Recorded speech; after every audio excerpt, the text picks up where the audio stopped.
त्र्यंबकेश्वरमध्ये जोरदार वाऱ्यामुळे गंभीर अपघात, भाविक जखमी. त्र्यंबकेश्वर शहरातील मुख्य रस्त्यावर गुरुवारी जोरदार वाऱ्यामुळे गंभीर अपघात घडलाय.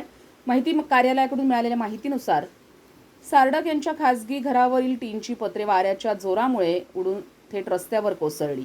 याचवेळी त्या रस्त्यावरून 8 भाविकांचा एक समूह जात होता. अचानक कोसळलेल्या पत्र्यांमुळे भाविकांमध्ये एकच गोंधळ उडाला. या दुर्घटनेत अमित सुभाष आडे, वय वर्ष 20, राहणार जोडमोहा, तालुका कळंब, जिल्हा यवतमाळ, गंभीर जखमी झालाय. या घटनेनंतर स्थानिक नागरिक सुयोग वाडेकर आणि कौस्तुभ देशपांडे यांनी प्रसंगावधान राखत जखमीला दुचाकीवरून तातडीनं त्र्यंबकेश्वर उपजिल्हा रुग्णालयात दाखल केलं. उपजिल्हा रुग्णालयात डॉक्टर वर्षा वरपे, डॉक्टर श्वेता रणदिवे आणि सहाय्यक धीरज गायकवाड यांनी जखमीवर तातडीनं प्राथमिक उपचार केले. प्रकृती स्थिर झाल्यानंतर पुढील उपचारासाठी त्यांना नाशिक जिल्हा शासकीय रुग्णालयात हलवण्यात आले.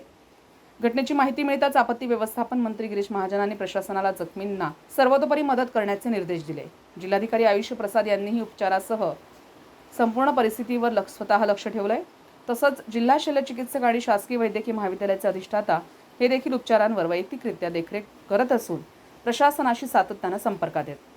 दरम्यान पावसाळ्यात घरांवरील टीन पत्रे, जुन्या इमारती आणि कमकुवत बांधकामांची नियमित तपासणी करून आवश्यक दुरुस्ती करण्याचं आवाहन प्रशासनानं नागरिकांना केलंय.